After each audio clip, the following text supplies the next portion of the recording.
Hello, hello, hello, hello. Welcome to the Be Salty podcast. Y'all, I am super excited for this episode. Like, I promise you, I've been waiting on this episode all week. Um, it's just something about when we are talking about men. I don't know. I truly believe that men are the head, right? So I'm looking for them to step right in and give us the ingredients under their leadership. So I'm super excited about this episode. But as always, I do like to start with an affirmation. Today's affirmation, and I ask that wherever you are, repeat after me. Like, I am worth being loved. Right? Get that in your spirit. Know through and through, come what may, you are worth being loved. Repeat it to yourself. When you wake up, when you go to bed, you are worthy of being loved. God loves you. I say, I love you. People say, how do you love me? And you don't know me, because I love God and God is love. Okay. So we're going to roll right into the podcast, the definition of a man, and their thoughts on us women. So I like for one of you to go ahead and introduce yourself. All right. My name is Kenneth Campbell. I'm a pastor here in Houston, Texas, pastor of the Empower Church. I'm also a motivational speaker and I'm an actor. I'm also an author. So, I'm very excited to be on here, Kendra. I want to thank you for allowing me to be on. I missed the last one, but I'm on here tonight. So let's go. I'm glad too. Go. All right, hello everyone. My name is Chef Dietrich Donnell. Of course, I'm a chef. I'm a reality TV star. I am uh, a lover, just a lover of food. That's what I would call myself, a major lover of food. And I'm glad to be here, glad to join, and glad to share who I am with y'all. Okay, well, I'm glad to have you as well. Like, I promise you, I purposely asked both of you because I guess in our live podcast show, I really like the perspective that you all had. So feel that you all both would be fitting for this particular episode. So to get started, I just want to kick off and I want to ask. I I often hear women, they are very quick to say. I hear them say, first of all, he not a man. That's one thing I hear a woman say all the time. And we as women are consistently defining what a man is. But I've never, or I cannot recall if I've ever heard a man define a man. So from your own perspective, like, what is a man? Dietrich.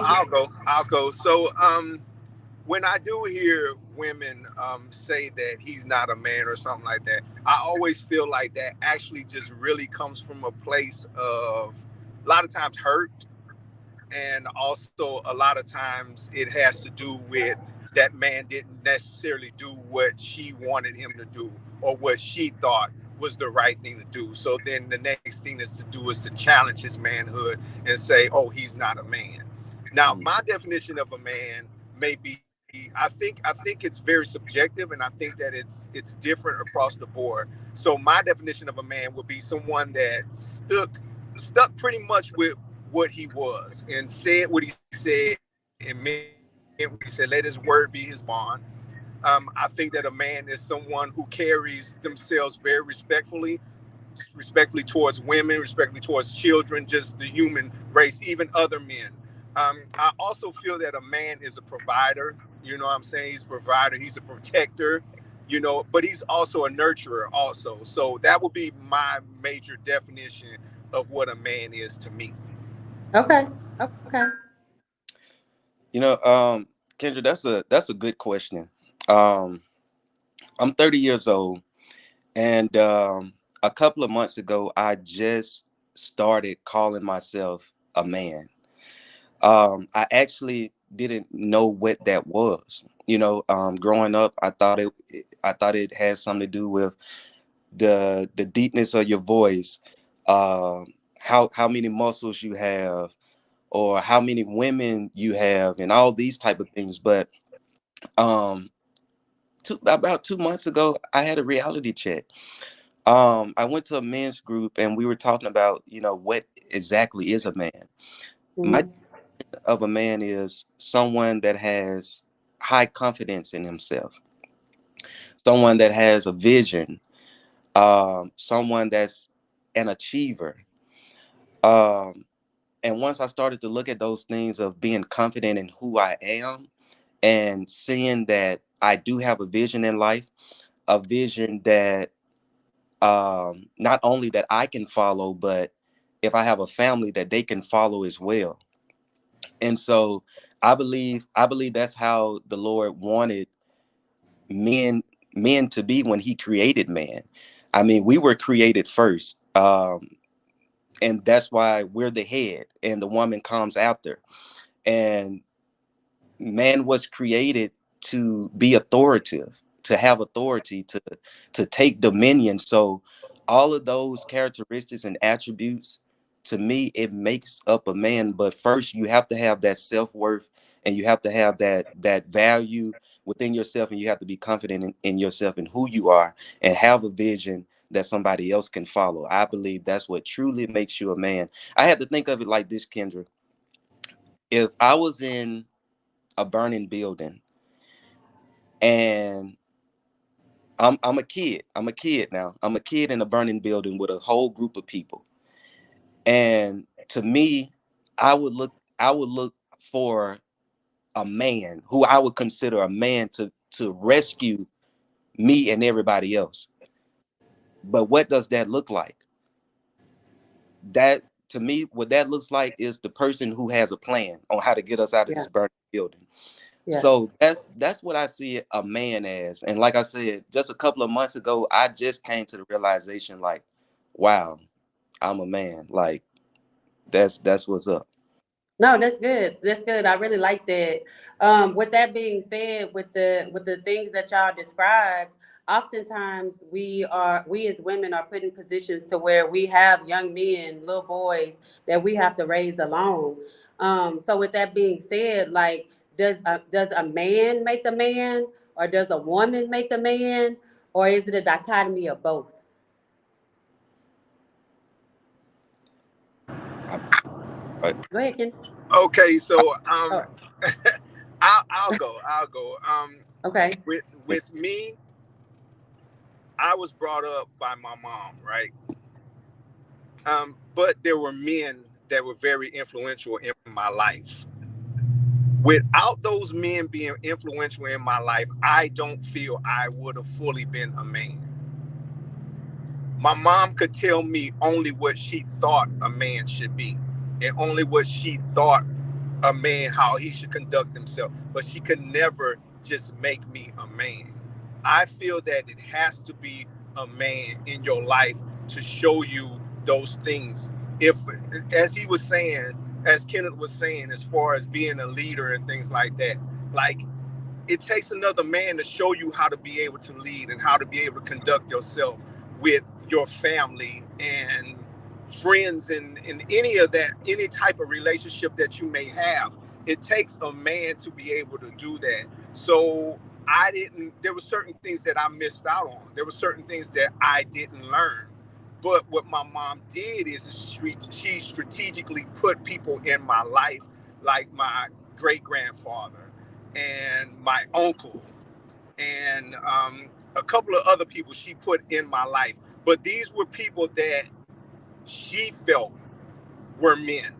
You know what I'm saying? And generally, like, they held their word, and they did what they were supposed to do, and they conducted themselves in a special way. So, like, even when you're dating someone, you want to be careful about what man you're going to put in your life that's going to be watching your son or whatever. Because even if he has a relationship with his father, even if your son has a relationship with his father, his attributes and who he becomes as a man, if the man that's dating you is in his life and in that household with y'all, he's gonna act like that man that's in the household with y'all. So that's why I tell people, I'm not saying that a woman can't raise a son, but what I will say is, in order to make him a man and be able to understand how to move correctly as a man, I think, and I really feel, there has to be a man involved in that situation. yeah. What are your thoughts, Kenneth? Yeah, I agree with Dietrich. Like, I do believe that a woman can raise a man, but he will miss out. He will miss out on some things if a man is not present in his life. Uh, my parents separated when I was like 10 years old. So I mostly was raised around my mom. You know, my dad would come in too, but my mom did the best that she could. She taught me on what she felt like, what looks like a man, but she couldn't tell me how a man felt. There were different things that, you know, she would try to teach me even about sex, but she could tell me what it looked like, but she couldn't tell me what it felt like. You Yeah. know, she couldn't tell me what it felt like to have an erection. She don't know what that feels like. So, you know, it's just like a dog trying to train a monkey. Like,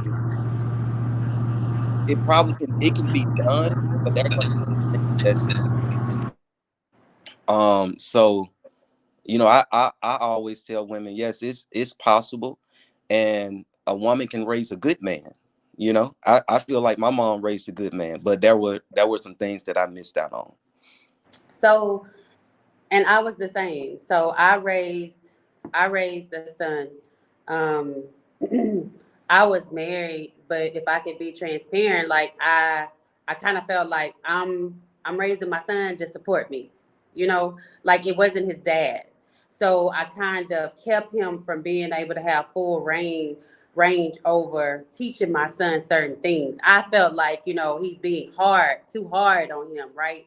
In which that in doing so, I feel like I did my son an injustice, right?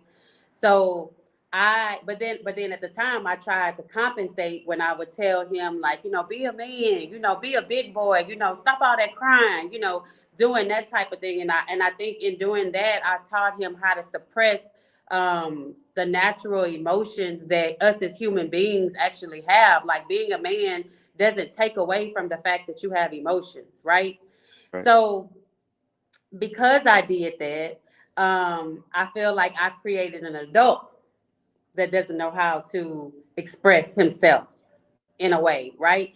Yeah. Okay, so like black men in America culturally have been taught manhood in such a toxic way, and that's what I just explained, right? So how can you begin to have a real and honest exchange and conversations about your emotions when you are kind of brought up in that type of upbringing? Kenneth. I feel like it takes maturity. Um, Okay. I was kind of brought up in that environment, and I didn't learn I didn't learn that I couldn't express my emotions until I got probably into my 20s. So it took maturity. Uh, it took maturity. Yeah. Okay. Okay. Let me hear Dietrich. So in those type of instances, I always feel like you should have your child or your son, even as an adult. I always tell men, it doesn't matter how old you are. Every man should have a mentor Yeah. or someone that they look up to. Yeah. Every man, I don't care how old you are. I'll be 50 this coming year, but I still have a mentor. I still have someone that I can call and say, hey, brother, this is what's going on. This is how I'm feeling.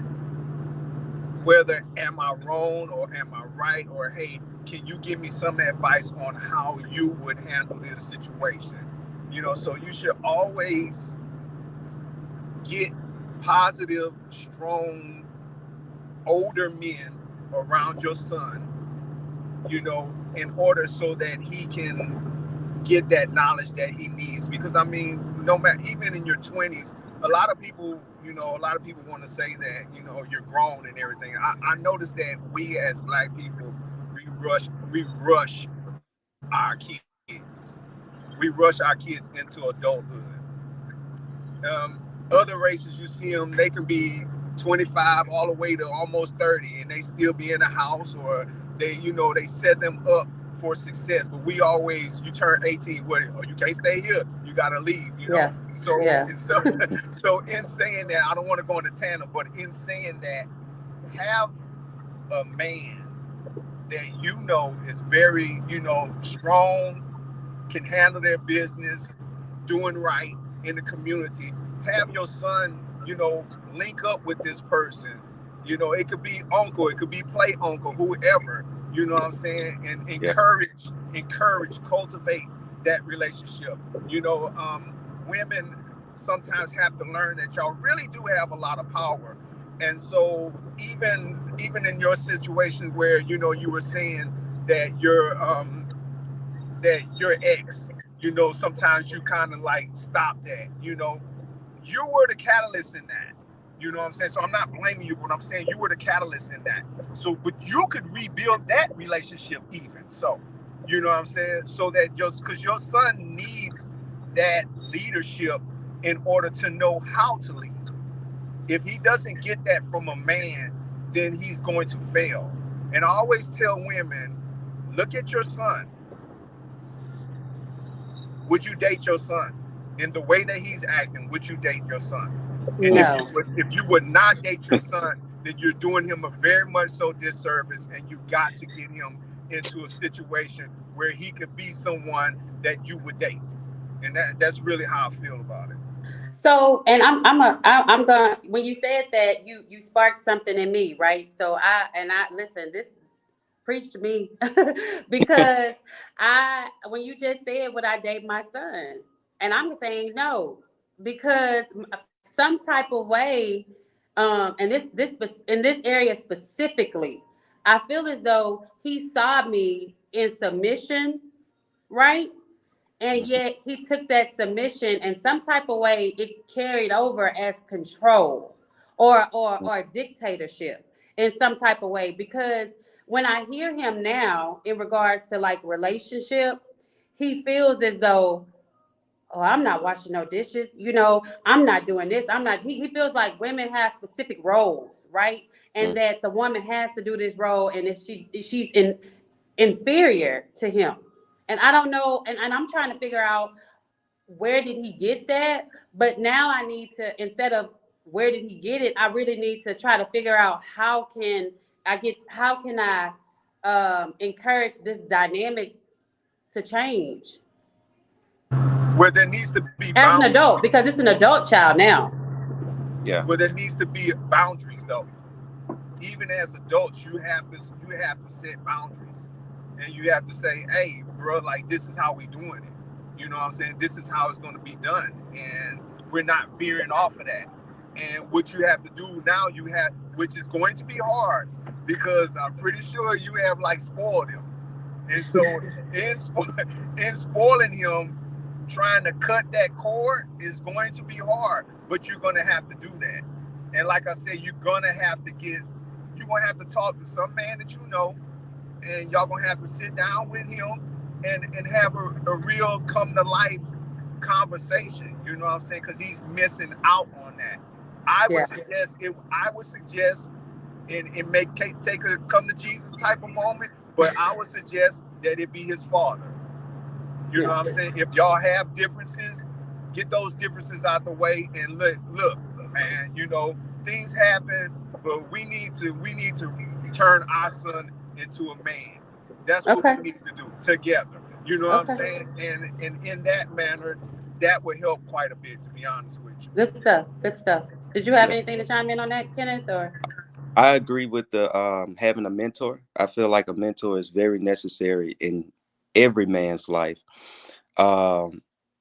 Because the thing is, he needs to see a good example of a man. And once he see a good example of a man, then he can relearn the things that he once thought that was correct and change those things and change those. Okay, cool. I like that. So my next question is manhood one-dimensional? Meaning, is a man just supposed to do this, or is a man just supposed to do that? Or is it a situation, what I'm thinking is a man is who he needs to be in what room at the right time? Like that's kind of like how I feel. But what do you think about manhood? Is it one dimensional to you? Like the man just has to be the provider and that's it? I mean, I don't believe that because Mm. you have some women that are good at um, finances, um, decision making, um, taking care of the kids. I mean, I don't look at it as gender roles. Okay. Yeah, I don't think it should be like that because everybody is different.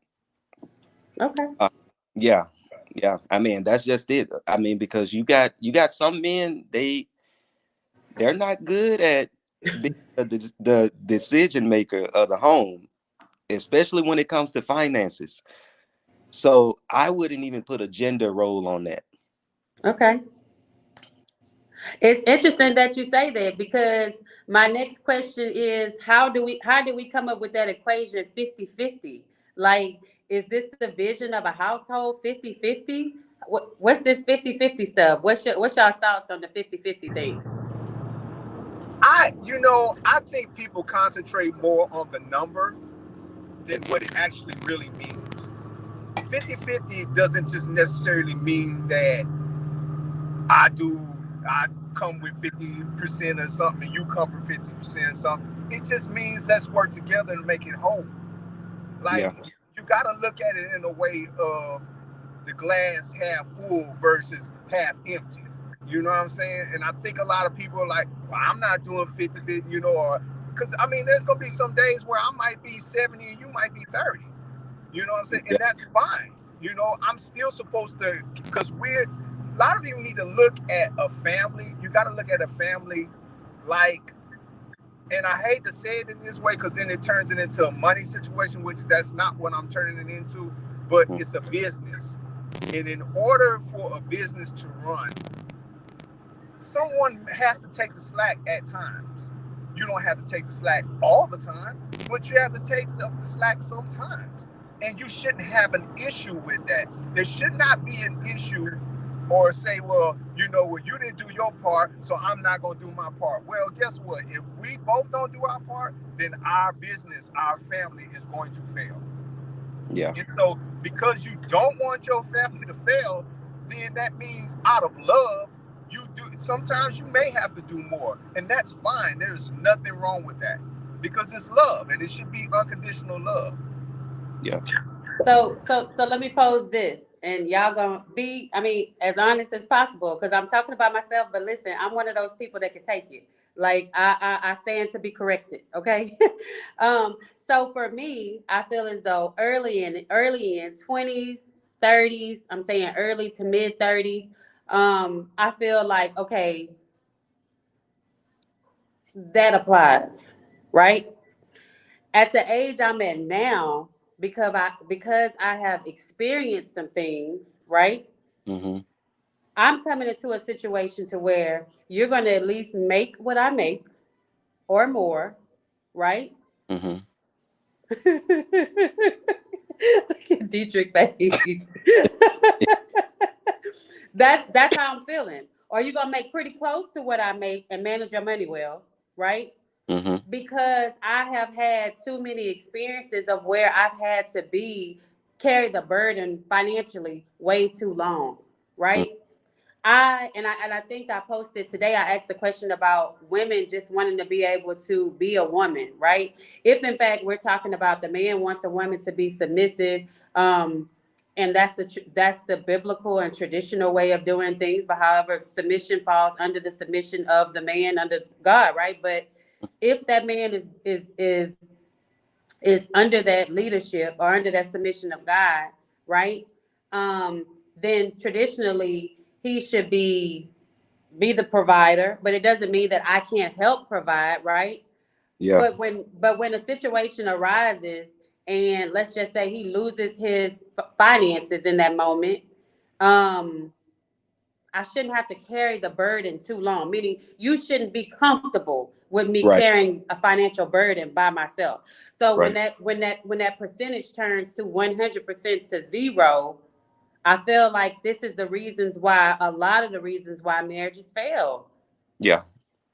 I mean, at that point, because and I know I'm kind of changing directions here, but I feel like the church, this it took me to a place. This is taking me to a place Mhm. because I feel like the church says, pray, pray, allow God to work this thing out, right? And Yeah, granted, I do believe in prayer, and I do believe that God is can do impossible things in every situation. yeah, But where do we fall in a situation of, if we're in a situation of a woman carrying the burden, or a person, let me say a yeah, person, because a man could too, a person in yeah, the marriage carrying a burden, to carrying 100% of a load, and a person getting comfortable with them carrying the load. And you're trying to work it out, you praying, you fasting, you're hoping, you're wanting God to do something, but you get to your wits end, it's starting to affect your health, because yeah. believe it or not, finances can affect your health, Oh you yeah, know yeah, and you fall into this situation. What would be your suggestion, like in a time like that? yeah. I would say don't despise reality. Yeah, Many that's times, good. yeah, many times people in the church we like to overlook reality. We like to overlook the real picture of things. Um, I was just talking to a woman that was in the same situation. Her husband, he kept losing jobs. She kept the job.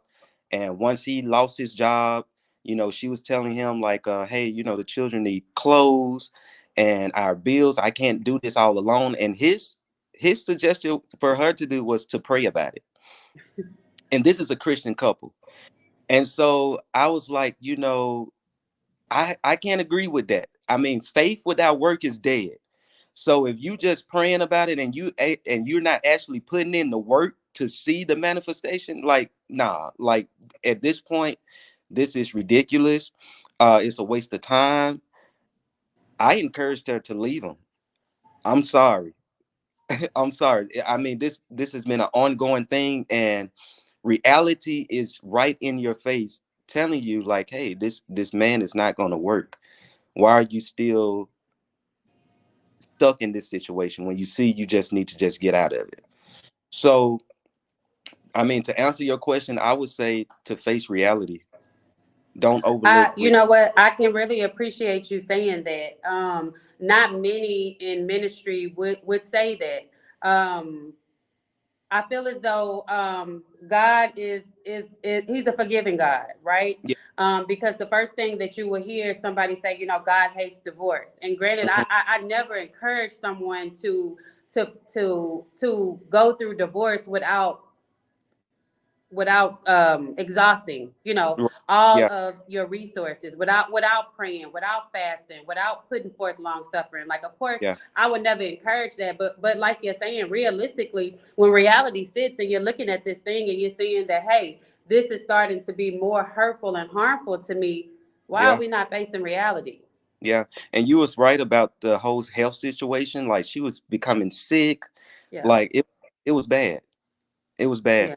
And the thing about divorce, okay, first of all, who actually likes divorce? Who wants to see somebody get divorced? So I'm gonna stop you just for 1 second, because someone came on and said something, and I'm gonna post it up here so you can read it. Hmm. And I'm gonna say, it says, you are dead wrong to encourage anyone to leave anyone. Give them the tools necessary, fine tune their discernment so they can see what they may not have noticed. But that's it. Come on now, shaking my head. So here's the thing, and I'm gonna allow. I definitely want you to speak. You know what? You can speak to it Yeah. first. I'll Okay. follow up with you. So what do you do when you have done all those things? The Bible says, Right.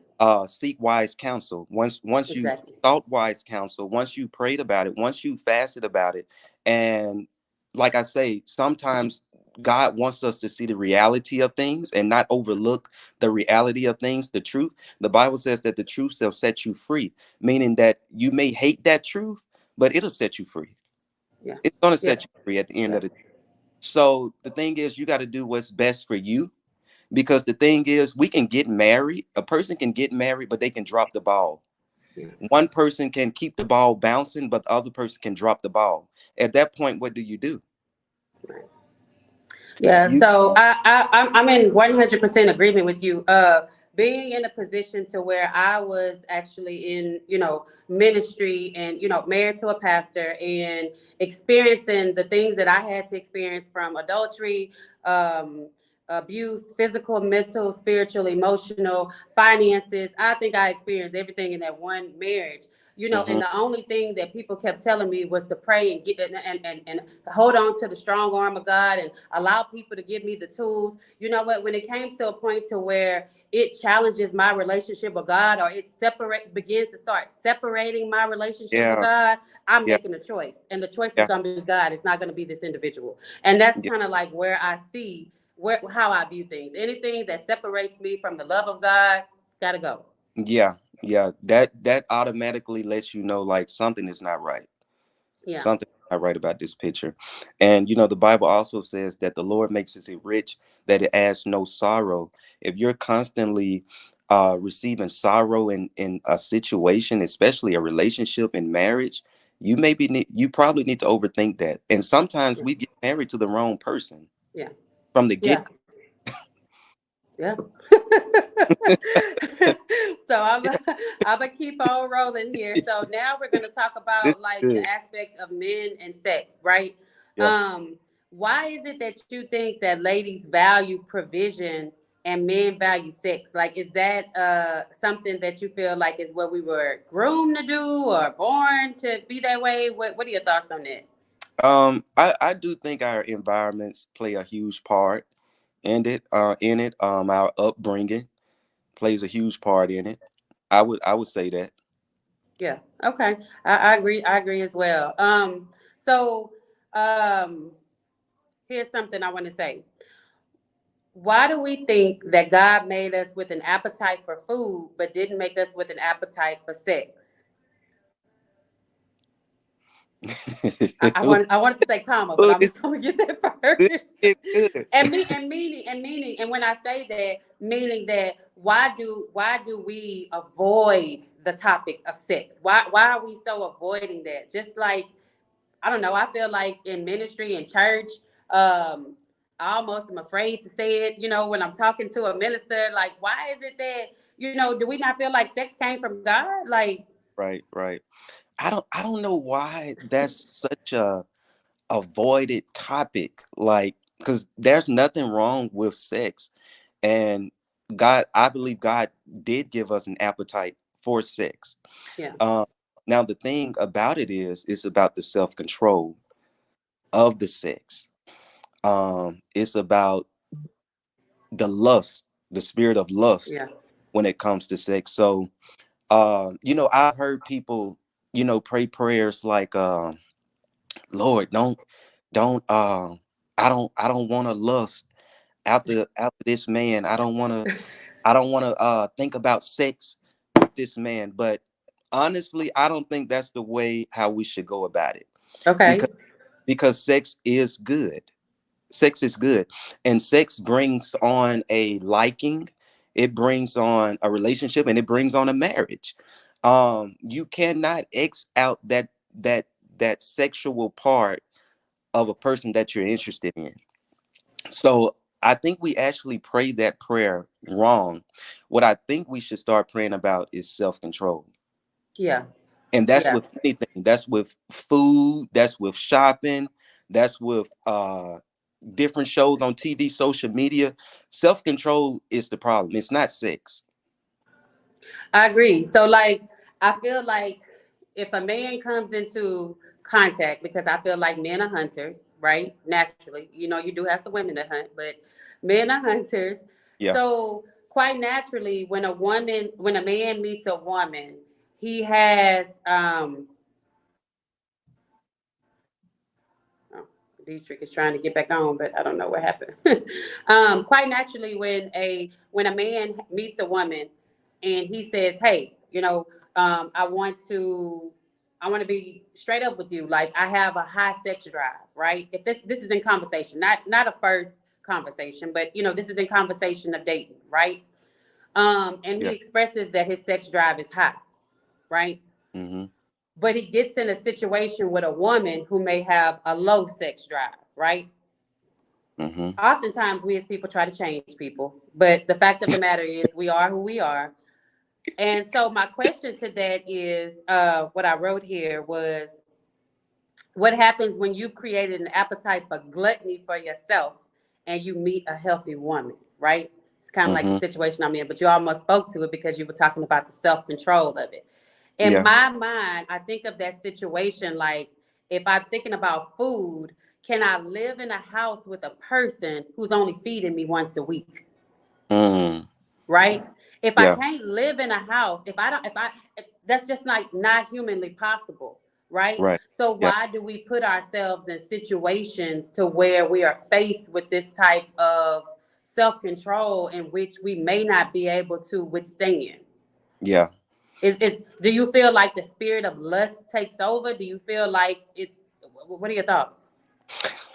Um, I want to repeat what you said. We go into certain situations and certain things thinking that we can change the person too. And, our hopes are for us to maybe at least come halfway with each other. I mean, everybody is different. I mean, I may have a higher appetite for cake and you don't. And you may consider that as not being healthy, but I may consider it to be healthy for me because Right. it's a need that I want. So in a relationship, I would say, what is your relationship built on? Or what is your marriage built on? Because if it's really built on true love, you'll meet that person halfway and you'll try to work with that person and say, hey, okay, you're like we're saying about sex drive. Your sex drive may be higher than mine, but I'll meet you halfway. So yeah, I think it really truly depends on, what your relationship is really built on. Okay. If Okay. that answers the question. So so let me ask you this. No, that answers the question. So let me Okay. ask y'all about this. So like God made us with eyes, right? So we Yeah. look, of course, we want um someone being attractive, like ultimately that's somebody's probably priority. He didn't just make us attracted to a person's spiritual walk. Okay? Mm, That's just the fact of the matter. Does a yeah. woman have to be physically appealing for you to consider dating her? Of course, we're dating with a purpose, but does she have to be physically appealing, or can she come with the attributes of, you know what, she's a 5, but this girl has an awesome spiritual walk, or this girl has, super intelligent, like, be real. And Kenneth, I know you're married, so before you married Amber, and she's beautiful, but I'm saying, like, Thank when you were single, because I did hear you talk about when you were single and you met her, I think at a prayer time or something. But Yeah. Yeah. but when you were single, like, were you thinking like, okay, she got to be a 9, a 10? I mean, what are y'all's thoughts when it comes to that? You got it. You want to go No, first? go ahead, Kenneth. Go ahead. You can I'll let take Kenneth go, and then we'll follow up with Dietrich. Okay. Okay. So I mean, yeah, honestly, yeah, she had to be good on the looks. But it's so funny because the women that I used to date, I don't know, people used to feel like they wasn't attractive. So I don't know, it's kind of strange, but yeah, she had to be good on the looks for me to even do right, even to do right. I, I ain't gonna front.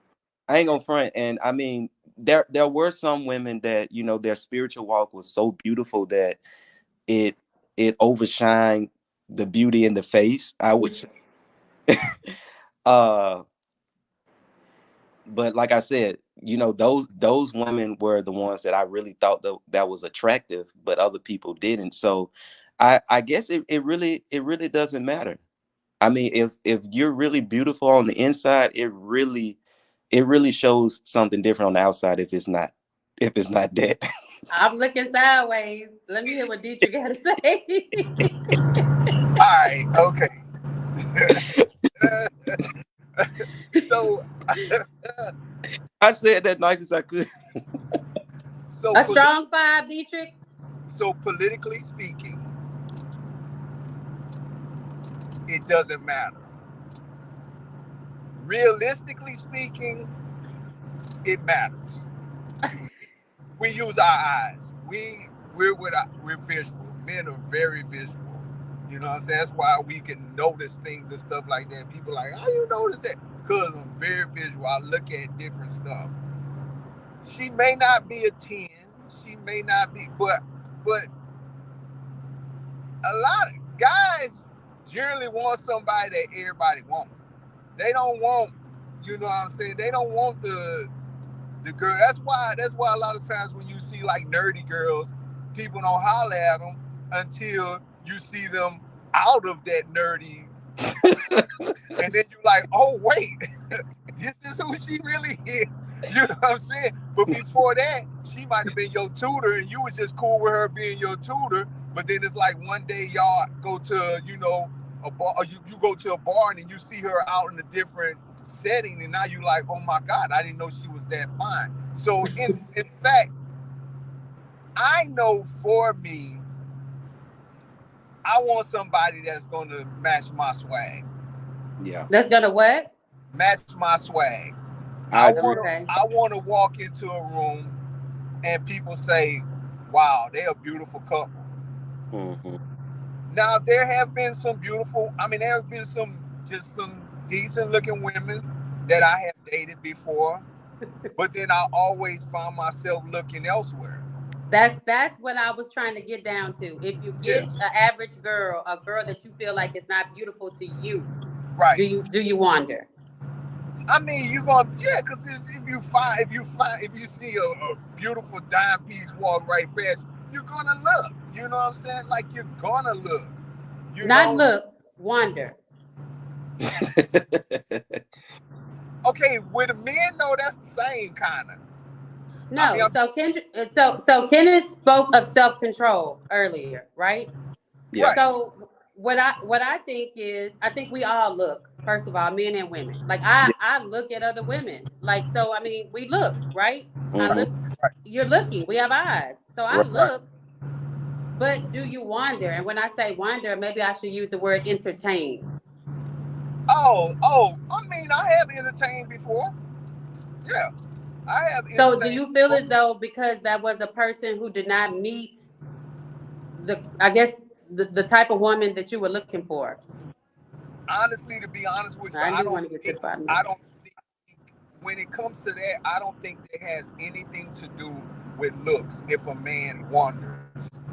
Yeah. Okay. It don't have anything to do with looks. Like, that's the one misconception. You know, that's the reason why you've seen so many people step out on Halle Berry, because it don't have nothing to do with the looks. You know what I'm saying? You do want a beautiful woman with you, but then you also want other things also along with that. If in all honesty, if we could just get them all, we could get the looks and the attitude that, you know, that entices us, then we'll be fine. But it's to me, and I'm just saying to me, it don't have anything to do with the looks on the reason why a man wanders away, though. You know what I'm saying? Okay, so I I agree with that as well. Essentially, I would think that a man would want a woman who's attractive. She may not be a 9 or 10, right? But she may be a strong 7. You know, she has substance. She has an awesome spiritual walk. She's supportive. You know, she's helping you meet your needs. Like, she's helping you push towards your goals. Like, a well-rounded woman may not be everything physically, but she comes with substance. You know, there's an awe about her, right? And so when I was, you know, that's kind of like what I think of, you know, when I think that the typical woman, right? I don't think that we as women should have to be subjected to trying to entertain looking like the Instagram model just to feel secure in a relationship. Oh, right. Yeah. Okay, so what happens when you're in the relationship, right, men, and a man doesn't know how to love, right? He didn't see it demonstrated. Like, what advice can you give to him to get him on track to trying to I guess be able to display love? You know, I think Music Soul Child wrote that song. Teach me to love, Yeah. show me the way to surrender. Let a woman teach you. I mean, if you don't know how to love properly, be taught how to love. I feel like that's the best way. Surrender your heart. Okay. Yeah, with Kendrick on that. I mean Kendrick on that. You have to. I can't see There's you or hear differences you, on Dietrich. love and how people want. Can you see me, hear me? It's kind of breaking up. Yeah, it's kind of breaking up. I'm sorry. I'm so sorry. Let me see. I got all my bars, so I don't know.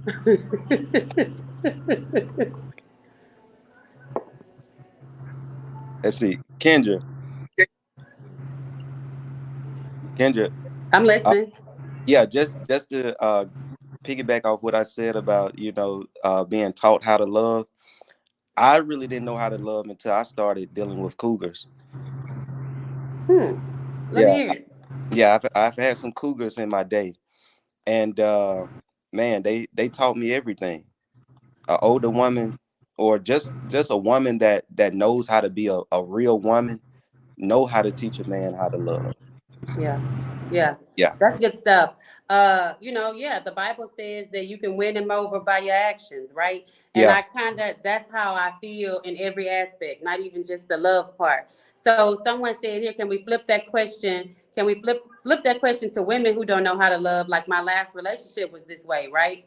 How do mm, you show somebody how to love? And I think what you said, Kenneth, works exactly how uh, men or women. Like when you have someone who's if you are demonstrating love, I yeah, believe that you can win over that person through your actions. Like you can teach people how to treat you yeah, and teach people how that is. It's just kind of like what it is. yeah. That is so true because that was even the time I didn't know how to be affectionate. Like I Yeah. wasn't an affectionate person. Like I didn't like somebody like always under me, or I just didn't know what that looked like, But Right. like I said, when I was dating Cougar or whatever, she taught me how to be affectionate. Like I started, like she taught me how she wanted to be loved.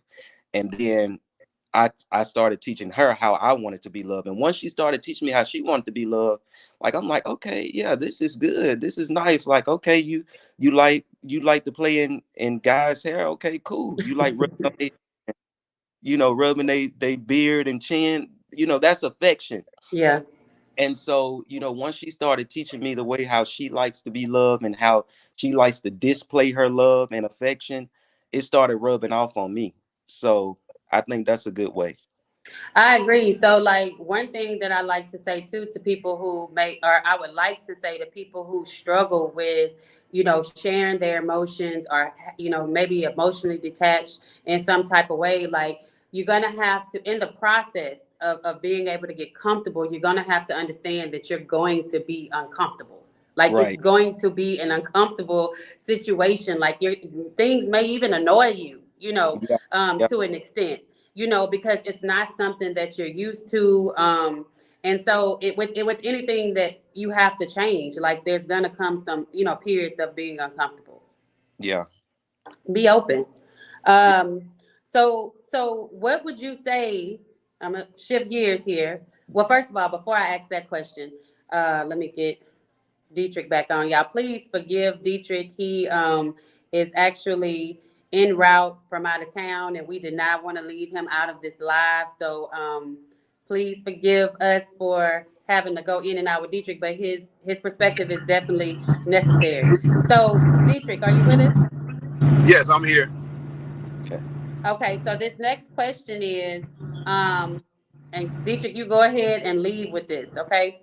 Do Okay. good men cheat?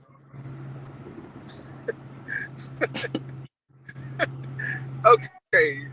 a funny question, right? Because again, you're asking an open-ended, subjective question. What do we define a good man? That's the first thing. Because I can ask you, do good women cheat? And you would say, So what? and my reply to you would be, I'm a good woman and I'm not a cheater. So then I would reply to you as well that I'm a good man and I don't cheat. Now I have cheated in the past, but that didn't make me a good man, though. You see what I'm saying? So I don't Well, think no, I don't think cheating makes you a good man. right, exactly, and it But don't make were you a you a good good woman. man when you cheated? Say again? Were you a good man when you cheated? No, you can't be both. That's crazy. Anybody that says, "Oh, I'm a good man," but I'm gonna cheat on you. That's not a good man. That's crazy. I mean, okay. Before I move forward with my question, I want to hear from Kenneth. I mean, I agree. You can't be both. I mean, at that point, what do you call a good man? What do you define a good man as? I mean, yeah. It's in the eye of the beholder. I mean, honestly, I would say ask yourself if you are a good man. And then if you put yourself in the good man category, do you cheat? That's how I view it. Yeah. Yeah, I don't think a cheater falls under that category of a good man. Okay.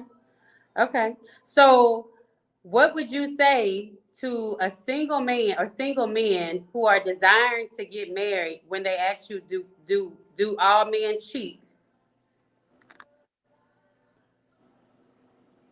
As much as they want to get married, they're discouraged at what they're seeing because they're seeing so much cheating. And it's not the men per se that are cheating that's discouraging them. It's because women are accepting the cheating. Like, what would you say to a man that's viewing that? How would you encourage him that, okay, this is not everybody, or, this doesn't have to be you, or, how would you encourage him?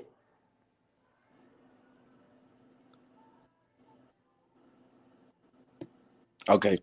I'll bring up the Bible to him. I'll tell him what a godly man is and what a godly marriage looks like, what a godly husband look like.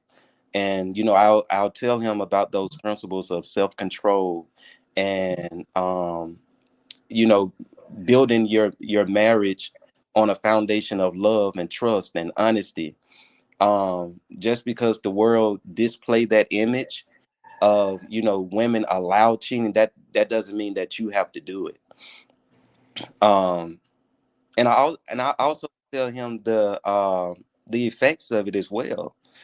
Like, yeah, we see it a lot, but we don't actually see the effects, the after effects, what takes place after doing those different actions. So I also inform him on that. But every man is not a cheater. Is every marriage, you just don't have to cheat. Dietrich, are you here? Yeah, I totally agree with Kenneth on that one. Like, Okay. at the end of the day, like, no one has to cheat, and as a man, he shouldn't be following other people. So it doesn't matter what the next man does or doesn't do. You shouldn't be, certain things you just shouldn't do. So, man, I don't feel like every man cheats, just like I don't feel like every woman cheats. I just feel like people are selfish in the world, so they do what pleases them at times, whether it's a man or a woman. And the only reason why I say that is because I have male friends, but I also have female friends, and I've seen it from both sides. And although women love to make it seem like it's just men that do it, I see a lot of women that do it. Oh, they sneak it with it. They sneak it with it. And it's generally a new friend that all of a sudden they hanging out. You ain't never met that woman before. Now all of a sudden it's new friend. Stephanie. Ain't never met Stephanie before. I been told you about Stephanie. No, you didn't. I ain't never heard you say no Stephanie. That's right. Who it is. You need to start looking at who Stephanie is, and then Stephanie end up being Stephon or some kind of something like that. And then so No, You I done built this whole story. no, you try to act like it ain't true. I know how y'all move. I told you I was raised by a woman. Let me tell you this. I believe that everyone has cheated in their lifetime, right? In their lifetime, I believe that everyone has cheated. I believe that at some point in your life, you get to a point when you grow in maturity, maybe grow in Christ. In some point in your life, you get to the point to where you say it's just not worth it for me anymore. But I believe that everyone has cheated.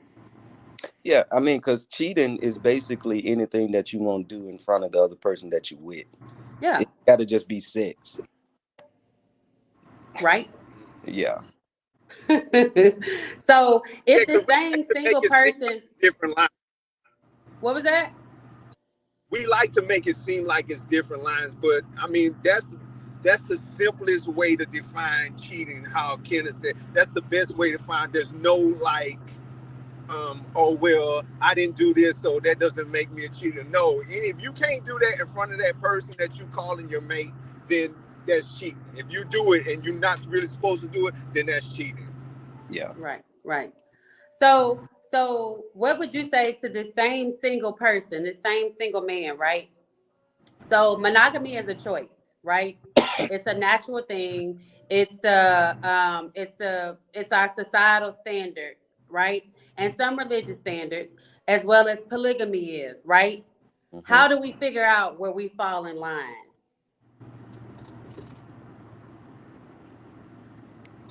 Well, I Kendra. would say that really depends on the individual. You can choose how you want to move, but what I will also say is that if you're choosing to be a polygamist, then make sure the person that you are choosing as your mate knows that that's what you want to do.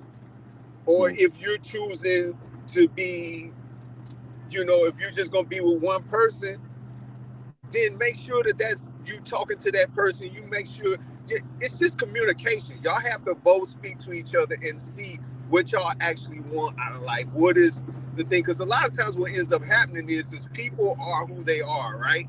Yeah. And they will get with somebody, and this person has always felt like I'm a polygamist or whatever, or always felt like I need to be with this one and I need to be with that one, and they step out. They've always been like this, though. They've Mm. always been. And then the other person's like, well, you weren't like that in the beginning. And they're like, well, yeah, I was.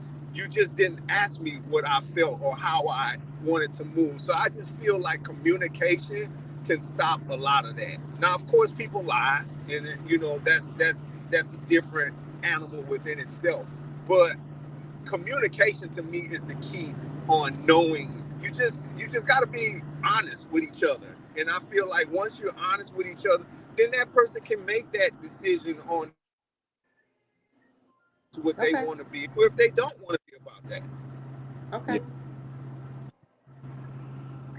Uh, So let me ask you this, Kenneth. mhm. So did God say we should be married? You know, everybody says like, oh, God says we should be married. Like, is that a societal construct? Is that a social construct?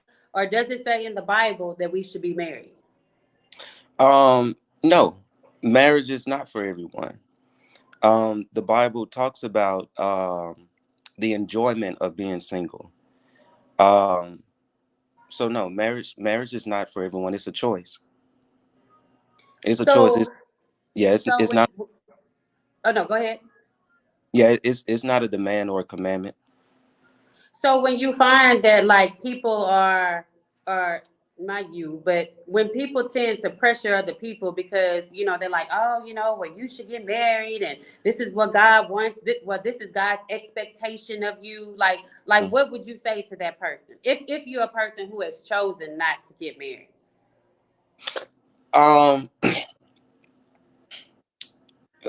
I mean, okay. So before I got married, that was the whole thing. Like, oh, you need to get married. Da da da da da da da. And you're a man of God, and you can't be doing this. You can't be seen with this woman and this woman, and all that type of stuff. I broke all of that. I broke all of those rules because I'm like that doesn't even make sense. Um, I feel like if I can't feel the love, if I can't see the love, if I can't see myself being with you forever, I'm not finna marry you. I don't care what no minister, pastor say about it. That's good. Yeah, That's good. That's honesty. yeah, Um, what are your thoughts, Dietrich? Again, I mean, and I hate to sound like a broken record, but honesty. You know, yeah, if you're in a relationship and someone and their family and everybody is pressuring you when you gonna marry her or when you gonna marry him, y'all should get married and things like that. If you're not ready to be married to that person, or if you don't want to marry that person, then let that person know. It's just yeah. that it's simple. Just let them know, let them know, look, I'm into you. I want to be with you, but I don't want to be married right now at this point. Then they can make that decision on if that's what they want to do. If they want to put all their trust in you, and hoping that one day you will want to be married, or they could be like, you know what? Okay, if you don't want to marry me, then this is what I want. You don't want that, so we need to go our separate ways. Mm-hmm. Okay. Okay. So when people say, so I hear people say a lot, like it. I hear the comment that, oh, if this person, if that person is for you, then they would do this, right? Or if that person was for you, they wouldn't do that. Have y'all heard that before? Yeah, Do you really believe that statement? I mean, we're imperfect people. So people can make mistakes. People can do things that are out of character. People can fall short all the time. Is it possible that I can be with a person that, may disrespect me a time or two, like two times, let's say one time, and that's not their norm, but, something caused them to get out of character? Is that something I should be like, oh, okay, I'm done? This person, you know what? If that person was for me, then he wouldn't have done that. Is that a thing? wow. Like, you know what? That's extra, extra, extra deep. Like, and it goes back into the spiritual things as well, like self-control. I but honestly, I'm gonna say this, and it may have some people to think strange. I don't think when a person cheats on somebody, I don't think it doesn't mean that they doesn't love you. I just feel like they're battling with their flesh. They're battling with having self-control. Cheating, I just feel like at times it doesn't have anything to do with that other person. I really think it's a spiritual thing. Is this thing generational? Did your parents do the same thing? Did they fight with the same thing in their flesh? It's it's just spiritual. It's really spiritual to me. So I was just talking with a couple or whatever, and one of the partners had did something, and the other partner felt like, oh well, since they did this, they can't love me. Right. So I was like, that's not really true. It means that they made a mistake. Because honestly, I really do feel like that person loved them, but they really just made a mistake. So at that point, what do you do? And so, I mean, hey, if that's something that you can't handle, if that's something that you can't deal with it, I say leave. If it's something that you can deal with and hope for the best for the future, I say stay. But if it's like a consistent thing and you just can't deal with it, just get out of it because it ain't gonna change. Yeah. And that's different though. That's different if it's something that's habitual versus if it's something that happens a time or two. It's just when I hear that statement, like, if this person was for me, then they wouldn't have done that, as if we are perfection. Yeah, yeah. We're imperfect people, imperfect creatures. So I don't believe that. Yeah. What are your thoughts, Dietrich? Okay, so first thing, when you were speaking on disrespect, one thing with me, and I don't know if Kendra will agree with me, but as men, we always want to be respected. So I Mhm. really don't do the I like. can barely hear you. It's kind of choppy. Can you hear me now? Yes. Yeah, yeah. Okay, so as Kenneth may or may not agree with me, but we as men generally our love that we receive from people, what we see as love is respect. And so I don't really do the disrespect type situation. Like I just don't do that.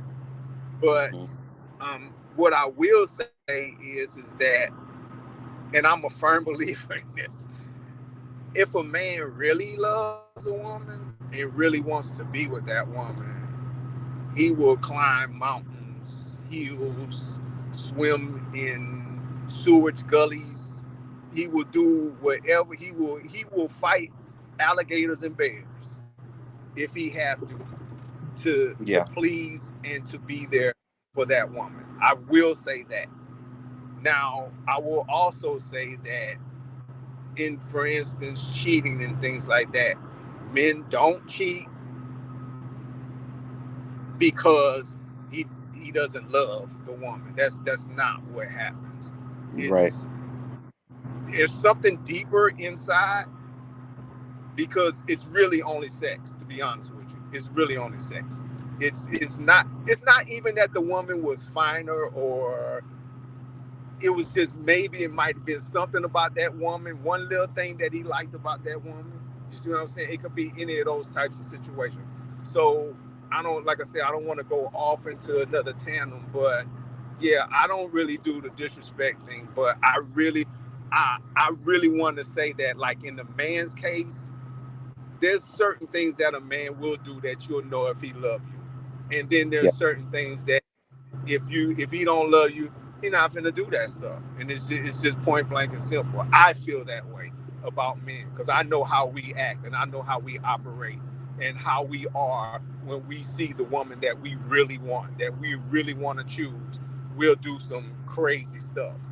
I have not paid bills because I wanted that woman. And knew my bill was gonna get cut off the next day. I'm just saying. Yeah. Yeah, but so maybe disrespect may have been the wrong example for you, right? Right. But let's just say there's something that someone did that may have wronged you in some type of way or made you feel a certain type of way. All I'm saying is the notion of if this person wouldn't have done, what was the question, Lord? If this person would not have, what was the question? Because I forgot the question. Love me. No, that's not true. No. The question is, like, if someone is not for you, if they have done something that may have wronged you. Like, that's the question. So if someone has done something that they may have wronged you, but then it's not habitual. Like, they've done something and maybe you say, I don't know, don't do that anymore. And they did it and they did it again, but maybe not to the extent that it was done before, right? Yeah. Kind of like Kenneth said, they may be wrestling with something, right? Yeah. Does that make that person not for you? No, it don't mean that. No. Right. No. Right. But it's like sometimes I feel as though we want grace extended to us that we don't extend to others. Yes. Right. Because we all have wrestled at some point in our life with a stronghold, if not currently wrestling. Right.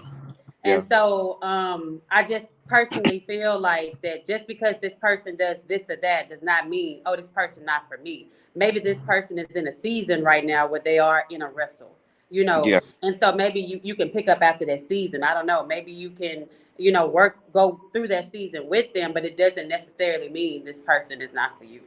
Right. That's good. I like that. Yeah. So last thing I want to say is, before we close out, is do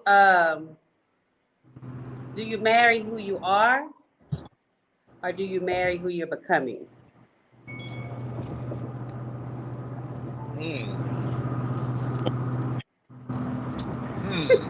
Kenneth, in the woman that you have today, do you feel like that she married who you are at the point that y'all married, or did she marry who she knows that you're going to be in the future? I feel like it was both. Huh? Andy, can you hear me? Maybe Dietrich. Mute yours for just a second. Okay, go ahead. Yeah, I would say it was both. Okay, I feel like we both married the potential and for what it was at the time. Because once when me and her first started dating, like I liked her then, but I also saw who she was gonna be in the future. I saw the potential, meaning that I could see the transformation that would happen if we got together. So that's good. I just didn't marry the person that I saw. I also married the person who I knew she was gonna become. That's good. That's good. Yeah. Dietrich, since you are not married, the woman that you believe that you'll marry, are you marrying the person that you're seeing in front of you, demonstrating whatever type of career, whatever type of desires that they may have, or do you marry who you foresee that woman becoming?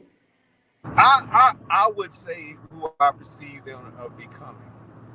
You know what I'm saying? And there's little spurts of things that may happen that I'll be like, okay, yeah, you know what I'm saying? Like, I want a woman that's nurturing, that, you know what I'm saying? If I come home from a hard day's work, I can come and, lay next to her and she'll rub my head or whatever. You know what I'm saying? Or be like, hey, how was your day? Was your day? And me do it vice versa for her as well. But yeah, so I would always look and be like, okay, so I see she got them qualities right there. So I always put it into the future of like what I see her as versus what I see her where I see her at right at that point.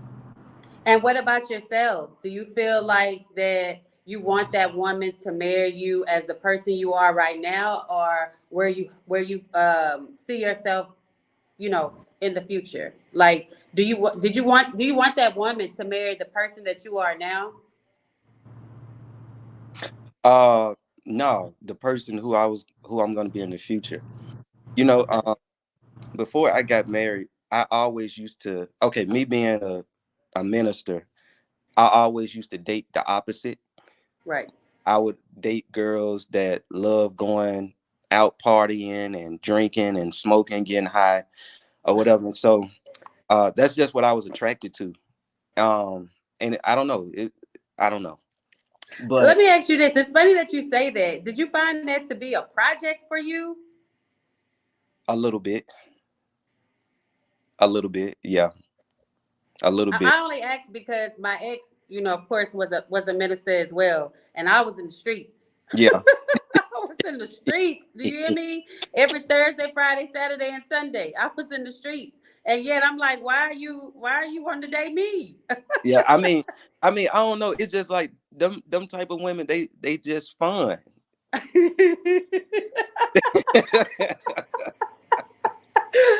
And church girls, they be like, Okay. I'm scared to do all this and that. But yeah. So it took a girl to say, she was like, "Oh, you're gonna be a pastor in the future," and I can't get with that. And at the time, I was not a minister. I was minister, but not, I wasn't deep into it like that. But she saw who I was gonna be in the future.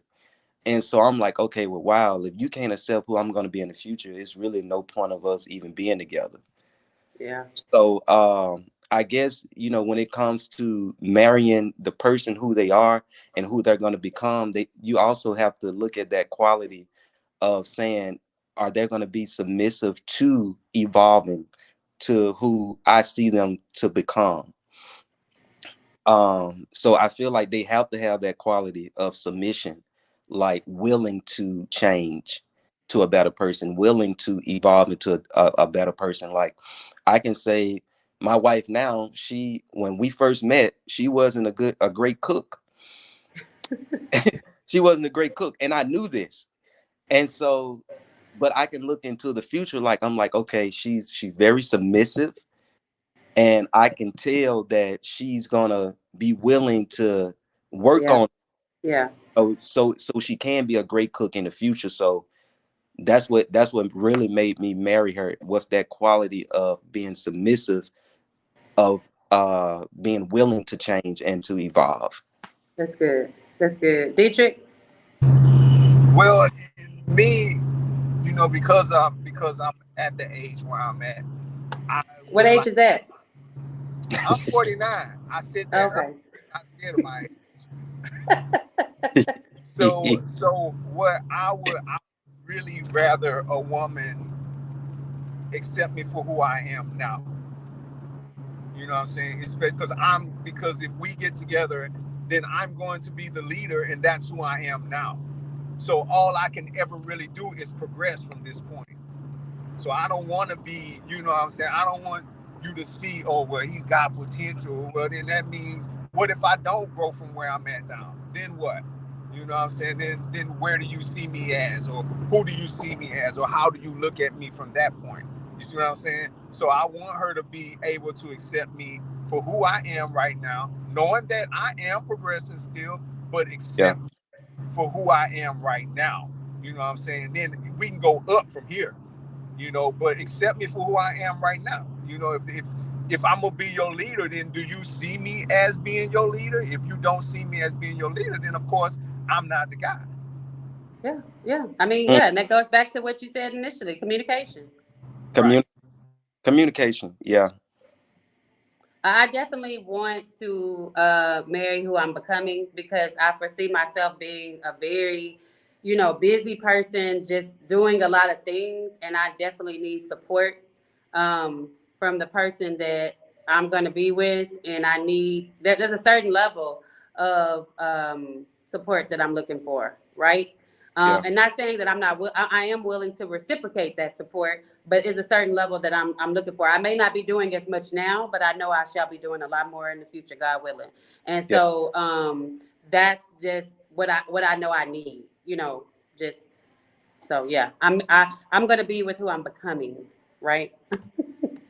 But that wraps up this episode, y'all. I think this was so good. Like I really, really, really appreciate y'all for taking time out your day. Dietrich, again, our condolences to you on your loss. I know that you are driving back, and I thank you for still, tuning in with us and being online and having this conversation with us. And Kenneth, I thank you as well for being online. Do y'all or can y'all share your social media handles so people can follow you all? Yeah, sure. And thanks for having me. I really enjoyed this talk. It went by so fast. Like I'm like, man, bring some more good. No, But, pick up my fast. y'all can follow me on Facebook. My name is Kenneth Campbell on Facebook, and Instagram is K Camp Speaks. That's KCAMPSPEAKS. So yeah. Follow him. Dietrich. Okay, again, yeah, I would like to apologize for the back and forth and cutting in and out. I'm on this I-10 road, so it's crazy, right? But I do appreciate you allowing me to still jump back into the conversation. There was some very great words that I heard. Brother Kenan, I always appreciate hearing you speak, man. You got a lot of wisdom for such a young man. Yeah, So, thank you. You know what? You know what, bro? I think Kendra set us up because because I remember at the last panel, me and you, we connected like this. right, We right, connected like this. So I was like, yeah, right, she It knows right, worked out. what right. she doing. But Yeah. they can reach me on Instagram, of course. It's a Eat Fresh Cuisine, and I'm on Facebook also within itself. He froze. You're freezing. I'm gonna say you can follow him on Instagram at Eat Fresh Cuisine. Eat Fresh Cuisine. Follow him. Because you're freezing up, Dietrich, that's why I cut in on you. No, it's fine. But definitely follow him. Follow Kenneth as well.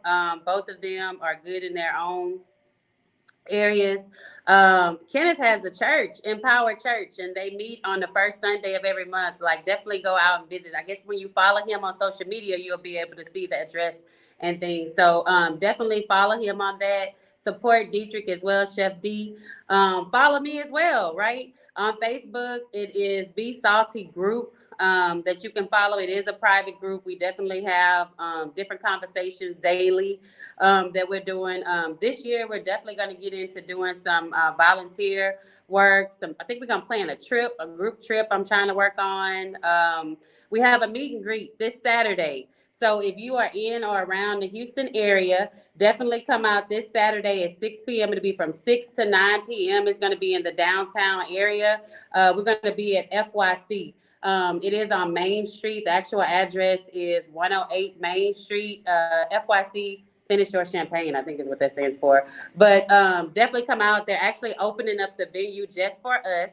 So it'll be just the Be Salty podcast group. And then after the 9 p.m., it will go ahead and roll into their regular lounge that they have. So definitely join us this Saturday. Also, you can follow me on Instagram at _Be Salty_ and YouTube at The Real Be Salty. I definitely thank you all again for coming. And just before we leave, I just want to reinforce the affirmation is I am worth being loved. I think it's definitely necessary that everyone knows that regardless of what season in your life that you're in, that you are worthy to be loved, you are worthy of love, and worthy to give love.